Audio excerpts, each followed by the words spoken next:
ನಮಸ್ಕಾರ ವೀಕ್ಷಕರೇ, ನಾನು ನಾಗರಾಜ್ ಅಪ್ಸಂದ್ರ. ರಾಜ್ಯ ಪೊಲೀಸ್ ಇಲಾಖೆಗೆ ದೇಶದಲ್ಲಿ ತನ್ನದೇ ಆದ ಹೆಸರಿದೆ. ಕರ್ನಾಟಕ ಪೊಲೀಸರು ಅಂತಂದರೆ ನಿಷ್ಠಾವಂತರು, ಅವರು ಸರಿಯಾಗಿ ಕೆಲಸವನ್ನು ಮಾಡ್ತಾರೆ, ನ್ಯಾಯವನ್ನು ಒದಗಿಸೋದ್ರಲ್ಲಿ ದೇಶದಲ್ಲೇ ನಂಬರ್ 1 ಸ್ಥಾನವನ್ನು ರಾಜ್ಯ ಪೊಲೀಸರಿಗೆ ನೀಡಲಾಗಿದೆ ಅನ್ನೋದು ರಾಜ್ಯ ಮಟ್ಟಕ್ಕೆ ಮತ್ತು ರಾಜ್ಯದ ಜನರ ಮಟ್ಟಿಗೆ ನಿಜಕ್ಕೂ ಹೆಮ್ಮೆಯ ವಿಚಾರ.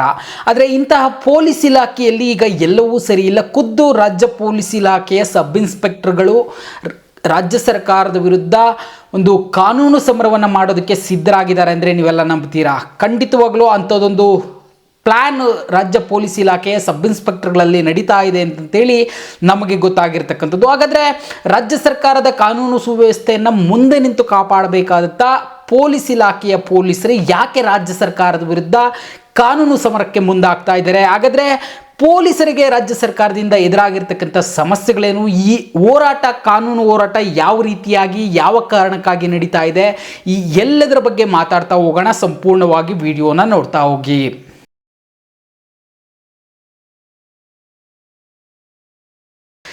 ವೀಕ್ಷಕರೇ, ರಾಜ್ಯ ಪೊಲೀಸ್ ಇಲಾಖೆ ಬಗ್ಗೆ ಸಾಕಷ್ಟು ಒಳ್ಳೆಯ ಅಭಿಪ್ರಾಯವಿದೆ. ಕೆಲವೊಂದು ರಿಪೋರ್ಟ್ಗಳ ಪ್ರಕಾರ ಇತ್ತೀಚೆಗೆ ದೇಶದಲ್ಲಿ ನ್ಯಾಯವನ್ನು ಒದಗಿಸೋದ್ರಲ್ಲಿ ಕರ್ನಾಟಕ ಪೊಲೀಸರು ನಂಬರ್ 1 ಸ್ಥಾನದಲ್ಲಿ ಇದ್ದಾರೆ ಅನ್ನೋದು ಎಷ್ಟು ಸತ್ಯವೋ ಅಷ್ಟೇ ಗಂಭೀರ ಆರೋಪಗಳು ರಾಜ್ಯ ಪೊಲೀಸ್ ಇಲಾಖೆ ಮೇಲೂ ಸಹ ಬರ್ತಾ ಇರ್ತವೆ. ಸಾಕಷ್ಟು ಪೊಲೀಸರು ಇತ್ತೀಚೆಗೆ ಭ್ರಷ್ಟಾಚಾರ ಮಾಡ್ತಾ ಇರಬೇಕಾದ್ರೆ ಲೋಕಾಯುಕ್ತ ಪೊಲೀಸರ ಬಲೆಗೆ ಬಿದ್ದಿದ್ದಿರ್ಬೋದು, ಮತ್ತು ಅವ್ರ ಮೇಲೆ FIRಗಳು ದಾಖಲಾಗಿದ್ದಿರ್ಬೋದು. ಹೀಗೆ ಹಲವು ಪ್ರಕರಣಗಳ ನಡುವೆ ಸಹ ಕರ್ನಾಟಕ ಪೊಲೀಸರಿಗೆ ಇಡೀ ದೇಶದಲ್ಲಿ ಒಂದು ಒಳ್ಳೆಯ ಹೆಸರಿದೆ. ಅದರಲ್ಲೂ ಸೈಬರ್ ಕ್ರೈಮ್ಗೆ ಸಂಬಂಧಿಸಿದಂತೆ ರಾಜ್ಯ ಪೊಲೀಸ್ ಇಲಾಖೆ ಅಥವಾ ಬೆಂಗಳೂರು ಪೊಲೀಸರ ಕಾರ್ಯವೈಖರಿಯನ್ನು ನಿಜಕ್ಕೂ ಹಲವು ರಾಜ್ಯಗಳು ಮತ್ತು ಹಲವು ರಾಜಕೀಯ ವ್ಯಕ್ತಿಗಳು ಶ್ಲಾಘನೆ ಮಾಡ್ತಾರೆ. ಅಷ್ಟು ಕಾರ್ಯಕ್ಷಮತೆಯನ್ನು ರಾಜ್ಯ ಪೊಲೀಸ್ ಇಲಾಖೆ ಹೊಂದಿದೆ ಅಂತೇಳಿ.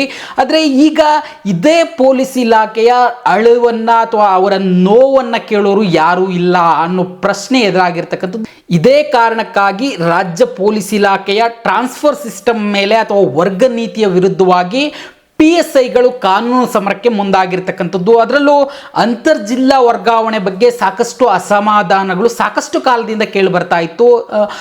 ಇದು ಎಲ್ಲೋ ಒಂದು ಕಡೆ ಮಿನಿಸ್ಟರ್ಗಳ ಗಮನಕ್ಕೆ ಹೋಯಿತು, ಅಥವಾ ಏನು ಹಿರಿಯ ಪೊಲೀಸ್ ಅಧಿಕಾರಿಗಳ ಗಮನಕ್ಕೆ ತೆಗೆದುಕೊಂಡು ಹೋದ್ರು ಸಬ್ ಇನ್ಸ್ಪೆಕ್ಟರ್ಗಳು. ಆದರೆ ಇದು ಯಾವುದಕ್ಕೂ ಸಹ ಯಾರಿಂದಲೂ ಸಹ ಶಾಶ್ವತ ಪರಿಹಾರ ಸಿಗಲಿಲ್ಲ.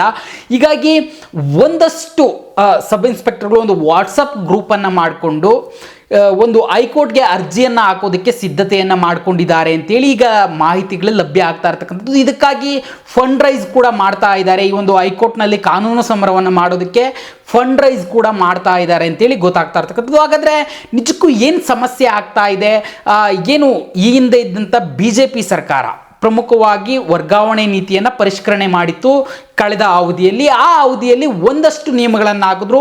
ಏನು ಅಂತರ್ಜಿಲ್ಲಾ ವರ್ಗಾವಣೆ ಆಗಬೇಕಂದ್ರೆ, ಅಂದರೆ ಈ ಜಿಲ್ಲೆಯಲ್ಲಿ ಕೆಲಸ ಮಾಡ್ತಾ ಇರ್ತಕ್ಕಂಥ ಅಥವಾ ಈ ಜಿಲ್ಲೆಯಲ್ಲಿ ಪೋಸ್ಟಿಂಗ್ ತೆಗೆದುಕೊಂಡಿರ್ತಕ್ಕಂಥ ಒಬ್ಬ ಸಬ್ ಇನ್ಸ್ಪೆಕ್ಟರ್ ಬೇರೆ ಜಿಲ್ಲೆಗೆ ವರ್ಗಾವಣೆ ಆಗಬೇಕಾದ್ರೆ ಇಲ್ಲಿ ಆತನ ಸೇವಾ ಜ್ಯೇಷ್ಠತೆ ಏನಿರುತ್ತೆ, ಅಂದರೆ ಈ ಜಿಲ್ಲೆಯಲ್ಲಿ ಮಾಡಿರ್ತಕ್ಕಂಥ ಆತನ ಸರ್ವಿಸ್ ಏನಿರುತ್ತೆ ಅದನ್ನು ಬಿಟ್ಟುಕೊಟ್ಟು ಅಲ್ಲಿಗೆ ಹೋಗಿ ಹೊಸದಾಗಿ ನ್ಯೂ ಜಾಯಿನ್ ಈ ಥರ ಬೇರೆ ಡಿಸ್ಟಿಕ್ನಲ್ಲಿ ಜಾಯಿನ್ ಆಗಬೇಕು, ಆತ ಬೇರೆ ಜಿಲ್ಲೆಗೆ ಟ್ರಾನ್ಸ್ಫರ್ ಆಗಬೇಕಾದ್ರೆ ಅಂತೇಳಿ ನಿಯಮವನ್ನು ಮಾಡಲಾಗಿತ್ತು. ಇದು ಸಾಕಷ್ಟು ವಿವಾದಕ್ಕೆ ಕಾರಣ ಆಗಿತ್ತು. ಸಾಕಷ್ಟು ಅಧಿಕಾರಿಗಳ ಗಮನಕ್ಕೆ ಸಹ, ಹಿರಿಯ ಅಧಿಕಾರಿಗಳ ಗಮನಕ್ಕೆ ಕೂಡ ತೆಗೆದುಕೊಂಡು ಹೋಗಲಾಗಿತ್ತು. ಆದರೆ ಇದಕ್ಕೆ ಒಂದು ಶಾಶ್ವತ ಪರಿಹಾರ ಸಿಕ್ಕಿಲ್ಲ.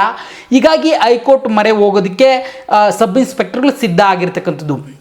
ಅಂದರೆ ಈಗ ನನಗೆ ಯಾವುದೋ ಒಂದು ಬೆಂಗಳೂರು ಗ್ರಾಮಾಂತರ ಜಿಲ್ಲೆಯಲ್ಲಿ ಪೋಸ್ಟಿಂಗ್ ಆಗಿದೆ, ಒಂದು 4 ವರ್ಷ ಸರ್ವಿಸ್ ಆಗಿದೆ ಅಂತ ಆದರೆ ನಾನು ಬೆಂಗಳೂರು ನಗರ ಜಿಲ್ಲೆಗೆ ವರ್ಗಾವಣೆ ಆಗಬೇಕಾದ್ರೆ ಈ ನನ್ನ 4 ವರ್ಷಗಳ ಸೇವಾ ಜ್ಯೇಷ್ಠತೆ ಏನಿದೆ ಇದನ್ನು ಬಿಟ್ಟು ನ್ಯೂ ರಿಕ್ರೂಟಿಯಾಗಿ ಬೆಂಗಳೂರು ನಗರಕ್ಕೆ ಟ್ರಾನ್ಸ್ಫರನ್ನು ತೆಗೆದುಕೊಳ್ಬೇಕು. ಇಂಥ ಪರಿಸ್ಥಿತಿ ಯಾರು ತಾನೇ ಒಪ್ಕೊಳ್ಳಿಕ್ಕೆ ಸಾಧ್ಯ ಅನ್ನೋ ರೀತಿಯಲ್ಲಿ ಈಗ ಸಬ್ ಇನ್ಸ್ಪೆಕ್ಟರ್ಗಳು ಈ ಒಂದು ಕಾನೂನು ಹೋರಾಟಕ್ಕೆ ಮುಂದಾಗಿರ್ತಕ್ಕಂಥದ್ದು. ಇದಕ್ಕಾಗಿ ಲೀಗಲ್ ಆಗಿ ಸಾಕಷ್ಟು ಒಪಿನಿಯನ್ಗಳನ್ನು ಪಡೆದುಕೊಂಡಿರ್ತಕ್ಕಂಥ ಸಬ್ ಇನ್ಸ್ಪೆಕ್ಟರ್ಗಳ ತಂಡ ಪ್ರಮುಖವಾಗಿ ಹೈಕೋರ್ಟ್ನ ವಕೀಲರೊಬ್ಬರ ಸಾರಥ್ಯದಲ್ಲಿ ಅದರ ಬಗ್ಗೆ ಈಗಾಗಲೇ ಅರ್ಜಿಯನ್ನು ಸಿದ್ಧಪಡಿಸಿಕೊಂಡಿದ್ದು ಸುಮಾರು ವಾಟ್ಸಪ್ ಗ್ರೂಪ್ಗಳನ್ನು ಮಾಡಿಕೊಂಡು ಇದಕ್ಕೋಸ್ಕರ ಫಂಡ್ ಕಲೆಕ್ಟ್ ಮಾಡ್ತಾ ಇದ್ದಾರೆ ಅಂತೇಳಿ ಗೊತ್ತಾಗ್ತಾ ಇರ್ತಕ್ಕಂಥದ್ದು. ಈ ಹಿಂದೆ ACPಗಳ ಒಂದು ಬಡ್ತಿ ವಿಚಾರದಲ್ಲೂ ಸಹ ಇದೇ ರೀತಿ ತೊಂದರೆ ಆಗಿತ್ತು. ಸಾಕಷ್ಟು ಹಿರಿಯ ಅಧಿಕಾರಿಗಳು, ಗೃಹ ಸಚಿವರು ಇವರೆಲ್ಲರಿಗೂ ಸಹ ಮನವಿಯನ್ನು ಸಲ್ಲಿಸಿದ್ರು. ಆದರೆ ಯಾವುದೇ ರೀತಿಯ ಪ್ರಯೋಜನ ಆಗಿರಲಿಲ್ಲ. ಕೊನೆಗೆ ACPಗಳು ಒಂದಷ್ಟು ಜನ ಗ್ರೂಪ್ ಮಾಡಿಕೊಂಡು ನಂತರ ಹೈಕೋರ್ಟ್ನಲ್ಲಿ ಹೋರಾಟ ಮಾಡಿ ಅವರು ಆ ಒಂದು ಬಡ್ತಿಗೆ ಸಂಬಂಧ ಅಥವಾ ಪ್ರಮೋಷನ್ಗೆ ಸಂಬಂಧಿಸಿದಂತೆ ಈಗಾಗಲೇ ರಿಲೀಫನ್ನು ಕೋರ್ಟ್ನ ಆದೇಶದ ಮುಖಾಂತರನೇ ತೆಗೆದುಕೊಂಡಿರ್ತಕ್ಕಂಥದ್ದು. ಹೀಗಾಗಿ ಇದೇ ಹಾದಿಯಲ್ಲಿ ಈಗ ಸಬ್ ಇನ್ಸ್ಪೆಕ್ಟರ್ಗಳು ಹೋಗ್ತಾ ಇರ್ತಕ್ಕಂಥದ್ದು ನೋಡ್ತಾ ಇದ್ರೆ ಇವರು ಸಹ ಕಾನೂನು ಹೋರಾಟದ ಮುಖಾಂತರವೇ ತಮಗೆ ಬೇಕಾಗಿರ್ತಕ್ಕಂಥ ಈ ಅಂತರ್ಜಿಲ್ಲಾ ಬಡ್ತಿಯನ್ನು ರೆಡಿ ಮಾಡ್ಕೊಳ್ಳೋದಕ್ಕೆ ಸಿದ್ಧ ಆಗಿರ್ತಕ್ಕಂಥದ್ದು. ಆದರೆ ನಿಜಕ್ಕೂ ಇಲ್ಲಿ ಅವಮಾನಕರ ಸಂಗತಿ ಏನಂತಂದರೆ, ಒಂದು ಸರ್ಕಾರಕ್ಕೆ ಪೊಲೀಸ್ ಇಲಾಖೆ ಬಹಳ ಪ್ರಮುಖವಾಗಬೇಕು. ಅವರಿದ್ರೇ ಒಂದು ರಾಜ್ಯದ ಕಾನೂನು ಸುವ್ಯವಸ್ಥೆ ಹಿಡಿತದಲ್ಲಿರ್ತಕ್ಕಂಥದ್ದು. ಸೆಕ್ಯೂರಿಟಿ ರಾಜಕಾರಣಿಗಳ ಸೆಕ್ಯೂರಿಟಿಯಿಂದ ಹಿಡಿದು ಸಾರ್ವಜನಿಕರ ಸೆಕ್ಯೂರಿಟಿವರೆಗೂ ಎಲ್ಲವನ್ನು ನೋಡ್ಕೊಳ್ಳುವಂಥ ಪೊಲೀಸರಿಗೆ ಅವರದೇ ಇಲಾಖೆ ಅಥವಾ ಅವರದೇ ಸರ್ಕಾರದಲ್ಲಿ ನ್ಯಾಯ ಸಿಗ್ತಾ ಇಲ್ಲ, ಅವರೇ ಕಾನೂನು ಹೋರಾಟವನ್ನು ಮಾಡೋದಕ್ಕೆ ಮುಂದಾಗ್ತಾ ಇದ್ದಾರೆ ಅಂತಂದರೆ ನಿಜಕ್ಕೂ ಈ ರಾಜ್ಯದ ಮುಖ್ಯಮಂತ್ರಿಗಳು ಮತ್ತು ಗೃಹ ಸಚಿವರು ಈ ಕಡೆ ತಿರುಗಿ ನೋಡಬೇಕು. ಯಾಕಂತಂದರೆ ಅವರ ಒಂದು ಸಮಸ್ಯೆಯನ್ನು ಬಗೆಹರಿಸದೆ ಅವರ ಹತ್ರ ಕೆಲಸ ಮಾಡಿಸೋದಕ್ಕೆ ಮುಂದಾಗಿದೆ ಇಲಾಖೆ. ಇದ್ರ ಬಗ್ಗೆ ಯಾರು ಗಮನಕ್ಕೆ ತೆಗೆದುಕೊಳ್ತಾ ಇಲ್ಲ ಅಂತಂದ್ರೆ, ಪೊಲೀಸರಿಗೆ ನ್ಯಾಯ ಸಿಗ್ತಾ ಇಲ್ಲ ಅಂತಂದ್ರೆ ಅಂತ ಪೊಲೀಸರು ಸಾರ್ವಜನಿಕರಿಗೆ ಯಾವ ರೀತಿಯ ನ್ಯಾಯ ಕೊಡಿಸೋದಕ್ಕೆ ಸಾಧ್ಯ ಅನ್ನೋ ಪ್ರಶ್ನೆ ಈಗ ಮುಂದಿಟ್ಕೊಂಡು ಕೆಲವರು ಹೋರಾಟಕ್ಕೆ ಅಣಿಯಾಗಿರ್ತಕ್ಕಂಥದ್ದು. ಇದು ನಿಜಕ್ಕೂ ಸರ್ಕಾರ ನಾಚಿಕೆಯಿಂದ ತಲೆ ತಗ್ಗಿಸ್ಕೊಳ್ಬೇಕು. ಇದ್ರ ಬಗ್ಗೆ ಸೂಕ್ತ ಕ್ರಮವನ್ನು ಆದಷ್ಟು ಬೇಗ ತೆಗೆದುಕೊಳ್ಬೇಕು. ಯಾಕಂತಂದ್ರೆ ಪೊಲೀಸರಿಗೆ ನ್ಯಾಯ ಇಲ್ಲ ಅಂತೇಳಿ ಕೋರ್ಟ್ಗೆ ಹೋಗ್ತಾ ಇದ್ದಾರೆ ಅಂತೇಳಿ ಸಾರ್ವಜನಿಕರ ಗಮನಕ್ಕೆ ಬಂದರೆ ಇವರಿಗೆ, ಈ ಸರ್ಕಾರಕ್ಕೆ, ಇಲ್ಲಿಯ ಮಂತ್ರಿಗಳಿಗೆ ಎಷ್ಟು ಮಾತ್ರ ಮರ್ಯಾದೆ. ಯಾಕಂತಂದ್ರೆ ಪೊಲೀಸರೇ ಕಾಪಾಡಬೇಕಾಗಿರೋರು ಅವ್ರಿಗೆ ನ್ಯಾಯ ಸಿಗ್ತಾ ಇಲ್ಲ ಈ ಸರ್ಕಾರದಿಂದ ಅಂತಂದರೆ ಈ ಸಾರ್ವಜನಿಕರಿಗೆ ಏನು ನ್ಯಾಯ ಸಿಗುತ್ತೆ ಅನ್ನೋದು ಈಗ ಎಲ್ಲರನ್ನ ಕಾಡ್ತಾ ಇರತಕ್ಕಂಥ ಪ್ರಶ್ನೆ. ಹೀಗಾಗಿ ಈಗಾಗಲೇ ವಾಟ್ಸಪ್ ಗ್ರೂಪ್ ಮಾಡ್ಕೊಂಡಿದ್ದಾರೆ ಸಬ್ ಇನ್ಸ್ಪೆಕ್ಟರ್ಗಳು. ಅದರ ಮುಖಾಂತರ ಫಂಡ್ ರೈಸ್ ಮಾಡ್ತಾ ಇದ್ದಾರೆ.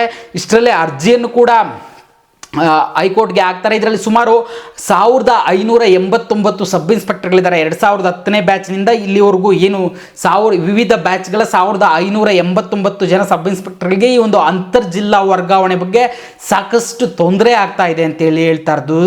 ಹೀಗಾಗಿ ಇವರ ನೆರವಿಗೆ ಸರ್ಕಾರ ಈ ಒಂದು ನಿಯಮವನ್ನು ಮಾರ್ಪಾಡು ಮಾಡಿ ಅಥವಾ ಇದನ್ನು ಪ್ರಸ್ತಾವನೆ ಮಾಡಿ ಗೃಹ ಇಲಾಖೆ ಇದನ್ನು ಬಗೆಹರಿಸದೆ ಹೋದರೆ ಕಾನೂನು ಹೋರಾಟಕ್ಕೆ ಇಳಿತಾರೆ. ಕಾನೂನು ಹೋರಾಟಕ್ಕೆ ಇಳಿದು ಕೋರ್ಟ್ನಿಂದ ಚಾಟಿ ಬೀಸಿ ಜನರಿಂದ ಚೀಮಾರಿ ಹಾಕಿಸ್ಕೊಂಡು ಅವರಿಗೆ ಸಿಗಬೇಕಾದಂಥ ವರ್ಗಾವಣೆಯನ್ನು ಕೊಡೋ ಬದಲು ಖುದ್ದು ಗೃಹ ಇಲಾಖೆ ಮುಂದೆ ನಿಂತು ಏನು ಈ ಒಂದು ವರ್ಗಾವಣೆ ನೀತಿಯಲ್ಲಿ ಆಗಿರ್ತಕ್ಕಂಥ ಲೋಪಗಳನ್ನು ಸರಿಪಡಿಸದೆ ಹೋದರೆ ನಿಜಕ್ಕೂ ಗೃಹ ಇಲಾಖೆಗೆ ಈ ಒಂದು ಕಾನೂನು ಹೋರಾಟದ ಬಿಸಿ ತಟ್ಟೋದ್ರಲ್ಲಿ ಯಾವುದೇ ಸಂಶಯ ಇಲ್ಲ ಅಂತೇಳಿ ಸದ್ಯ ಈ ಒಂದು ವಾಟ್ಸಪ್ ಗ್ರೂಪ್ ಮಾಡ್ಕೊಂಡಿರ್ತಕ್ಕಂಥ ಸಬ್ ಇನ್ಸ್ಪೆಕ್ಟರ್ಗಳು ಹೇಳ್ತಾ ಇರ್ತಕ್ಕಂಥದ್ದು. ಕಾದು ನೋಡೋಣ, ಗೃಹ ಇಲಾಖೆ ಇದನ್ನು ಶೀಘ್ರವಾಗಿ ಬಗೆಹರಿಸುತ್ತಾ ಅಥವಾ ಇದೇ ರೀತಿಯಾಗಿ ಇದನ್ನು ಬಿಟ್ಕೊಂಡು ಕಾನೂನು ಹೋರಾಟಕ್ಕೆ ನಿಜಕ್ಕೂ PSIಗಳು ಧುಮುಕ್ತಾರ ಅನ್ನೋದನ್ನ ಕಾದು ನೋಡಬೇಕಾಗಿರ್ತಕ್ಕಂಥದ್ದು. ಈ ಮಾಹಿತಿ ಇಷ್ಟ ಆಗಿದ್ರೆ ಈ ಕೂಡಲೇ newsbeat.live ಅನ್ನು ಸಬ್ಸ್ಕ್ರೈಬ್ ಆಗಿ ಇದೇ ರೀತಿಯ ಸುದ್ದಿಗಳಿಗಾಗಿ ನೋಡ್ತಾ ಇರಿ newsbeat.live.